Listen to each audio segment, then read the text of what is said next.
you guys did a new record. It's called White Crosses. Does that refer to the lyrics? Like, does that have to do anything with the songs contained on that record? Is it conceptual? Is it connected?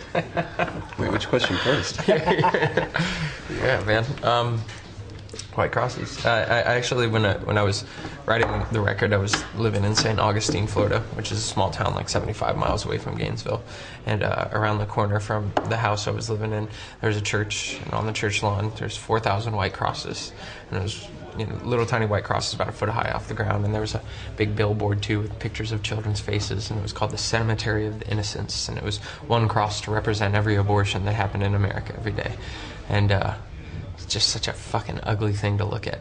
And all the time, every time I drive by it or whatever, I just fantasize about getting out of my car, driving my car off the road, and just smashing every one of them into the ground. And I think that, that feeling, how good it would have felt to actually do that, is kind of similar to how it feels to play the songs on the record. It's just a real release. So I think that it relates to the songs on the record in that way.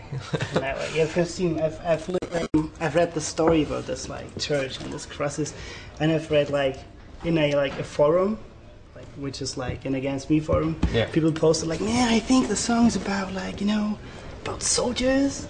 It's no, it's not. Instantly, but did you know that white cross is a slang word for cocaine? It's not. It's actually slang for an amphetamine. Yeah. Yeah. I read that too, and then I got into reading this whole thing about it. And just I thought I should just ask you guys. If you read the rest of the lyrics of the song, I mean, the song's about kind of just getting lost in St. Augustine and whatever, but it's also about getting high on amphetamines. So it works in both sense for the crosses on the church lawn and the amphetamine. Nice. It's have you been living with your wife in St. Augustine? Yeah. So you turn out to be a father right now. I had a daughter on October 30th. Yeah. Lucky you are. Is this does that change perspectives on lyrics and sort of settling down, being a father, everything like that? Do you still drive by those white crosses and are still as angry as before? Well, I'm living in Los Angeles now, and we're on tour, there, so I don't drive there at all. It'd be a very far drive. But I mean, you have a family, you know what it's like. It definitely changes your perspective, and it definitely, in some respects, gives you more patience for some things and gives you less patience for other things, and it just makes you realize what's important, and makes you focus on what you want to do, and I don't know. In context of being in a band, it kind of makes you really conscious of the possible reverberations of things you're going to do. Knowing that maybe one day my daughter could possibly see this interview on YouTube or something like that. So I better be careful what I say. Because I don't have a official press info or anything, but I just I was told that the first single is gonna be called Teenage Anarchist. I think that's the first single. Yeah, I was a teenage anarchist. Yeah. Is this autobiographical? To an extent, sure, but I think that people will probably read way more into it than necessary. I mean, with a lot of the songs on the record, it's definitely lyrically trying to to draw from my past, and look to that for inspiration and kind of reconcile it with the present and figure out how. Just try to make sense of it all, really. I mean, being in a band, you spend so much time just going, and it's rare to get the chance to kind of reflect. And when we were done touring for New Wave, definitely had some time to do that. And so, have you ever just been catching yourself singing along the lyrics by changing diapers? Not yet, no. Because I had this weird experience that somehow when you do stuff and you have a family, you have kids, and you do what you do every day with those kids, it kind of really feels weird about some things, how you think and how you interact, because it's it's a different approach to it, because you have to behave in a different way. And it's just thinking if if you put a song on it, and I've read part of the lyrics, which were basically people hearing out of YouTube videos, and that's what I read, and I know this, and it's kind of I just thought about the fact, I really think it's weird if you become a father, and it's you have those songs, and you're asked about that afterwards by your kids. They ask yeah man, what's that? Why are you singing like you? I've yet to have that happen, but I guess one day it probably will, like you've been doing the new record with Butchvik again. Yeah. Mm-hmm. Is this like, does it change when you work with him? Is it like the same every time? Like, I'd say it gets easier. Yeah. I mean, obviously, the first time we worked with him, it's, you're getting to know him. You're getting to know each other. Yeah. So you're entering into a new relationship and figuring out how you work together. And I'm sure he was trying to figure out the way the band worked and trying to figure out the strengths and weaknesses of everybody as players. And, going in to make White Crosses, we already had a relationship established. Yeah. And we already knew we trusted him, and we already knew that, the possibilities, I guess, or had a much better idea of the possibilities we could do with the record. And I think that we're so lucky in the relationship that we have with him, and I hope to continue making records with him. because like, do you feel like that is important? Like, if you want to go on with a band and like evolve it as a band, that certain things don't change? Like, will you find someone who records your records, who does a good job, who you like personally, and you don't have the feeling you want to go back because it works out? But I think he wants to evolve as well as we do. It's because we didn't do things the same way on this record like we did New Wave. It was more intricate and trying different. Well, I think stuff. he pushed us harder in a lot of ways too, and but I think at the same time that he pushed us harder because there was already that established relationship. Whereas if he had maybe taken the same approach to New Wave, it would have been too much, and it would have been like, oh, who's this guy who's coming in and has all these ideas, But definitely, like, it's just a really positive relationship and a really easy working relationship, and it's just filled with trust. Does he involve, like, in a way like that you like do demos or show him songs and he's like, he listens to it, how you play it, and then he's like interacts, like he's got like ideas about changes and stuff like that? Or does he do like... It's a total collaborative effort for sure. I mean, you do? Like, like a lot of the times during pre-production, I went out to LA a little earlier than everybody else, and I was actually there a couple months before we started officially pre-production. And I went into the studio sometimes with him, and we were demoing in a little studio with just an idea of a song. And I was like, hey, I wrote this song. I haven't even showed it to the rest of the band. And we just build the song in the studio, and I play all the instruments and work out the drums in MIDI, and just kind of do a rough demo of the song, and then I'd send the demo to the rest of the band and be like, here's the song that I wrote and demoed with Butch, and then everyone would learn it, and then as a band we'd work it out, Okay.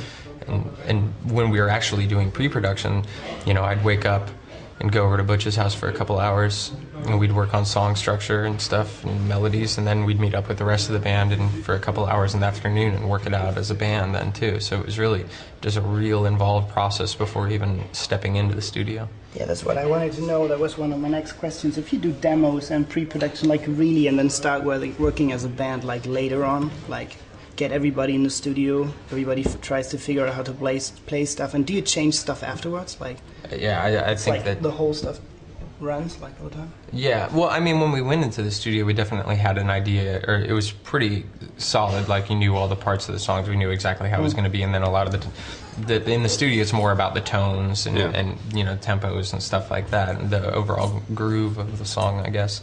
But all these songs just underwent so many transformations along the way. It's pretty astounding. They evolved. Yes. Evolved. Do you have this feeling of like, if you listen to a new record and you're like, man, this sounds so good. Why haven't we done this before? Like, have you get this? Like, especially with instruments. Yeah, for sure. I always got this. Like, you get out and you're like, man, it's the same stuff. It just sounds different because it's new. I don't know. It's like, it feels strange. If you get out of the studio and everything's like new and ready-made, you have the feeling like, yeah, you could have done this before, but you couldn't, Yeah. It's a thing. Well, I think what's unfortunate, though, is that most of that stuff, and I was saying it earlier, is that it's lost on most people. Most people who aren't in bands aren't paying attention to that stuff, No one's going to... the majority of people aren't going to listen to our record and be like, Did you hear sounds killer. Yeah, or do you hear how they change snares between that song and that song? Or what kind of amp are they using on that song? That writes too. That's how I listen to music. Yeah, but you're in a band and you're a musician, but most people are like... We're the minority. Yeah. People ask you about the song, you're like, I don't know, I listen. Yeah. The gate is amazing, It's like, Sweet What compression. you're known like as a band which is like nearly constantly on tour, like for for a long time and you do a new record, is it still this urge to play live afterwards, come out of the studio and having this feeling of I want to really go on the road and play, or are you exhausted? Definitely. Yeah. I mean, this isn't a complaint about the studio, but it's night and day with touring. You know, you're cooped up in the studio. Yeah. Well, and it's like, you go on tour for too long and you're like, man, can't wait to go into the studio. Yeah. But then you're in the studio for too long and you're like, man, can't wait to go on tour. You switched a member, like, in the band. Is it weird to go on tour with a new guy? Like, to get in the van and just, like, stuff changes, like, It's fresh, Yeah, I mean, it's like a learning process, too. Yeah. It's nice, though. I didn't initially know that George snores really loud, but it took me staying with him one time, and then I realized maybe I need to room with someone else. This is kind of weird if you travel with the same people all the time, and it's like you get used to it and you get someone new on the bus. I couldn't imagine, because I have my band still in that, like, set up like it was in the beginning, but if you're touring around, everybody's got his place in our van. You know what the people listen to, you know what they do. And if you get in the van, there's a new guy, it's like, this is my place, man. Yeah. That's where I've been sitting for the last, 6 years. I think this is kind of really strange. This is what I want to know is, like, does it change how you make music, how you play music? Because you go in the studio, you have new songs, you have a new drummer who plays in a different way, who's like a really talented, like, drummer who can really do what he does, but does it change, like, how you play guitar, how you, like, do stuff? For sure. Yeah. And I think it's like, it changes the dynamic of the relationships all around. It's not only like, I think having, George come in, it wasn't just being like, okay, here's this new person who we have to figure out the way they work. It also makes you re-examine your relationship with everyone else, and it just kind of totally changes the power dynamic. Yeah. I mean, like we've used as an example, going back and, with George, we've learned I don't know how many songs, a lot. Yeah, a lot of old songs. Go back and relearn all our old songs. And, and reevaluate and just be looking at each other and be like, what are you playing there? Yeah. Like, and we've been playing them, for whatever, six years, and be like, you're playing that? That doesn't fucking work. Right? We've been trying for 2 years to play a first record. It doesn't work. Yeah. I can't play that fucked up anymore. Yeah. It just doesn't. Is this like? Does this lead to, like, having this feeling of that you want to do something different on the new record? I don't know about different, just always get better. Yeah, well, and I think one of the amazing things about George, too, is that he's just an incredibly versatile drummer.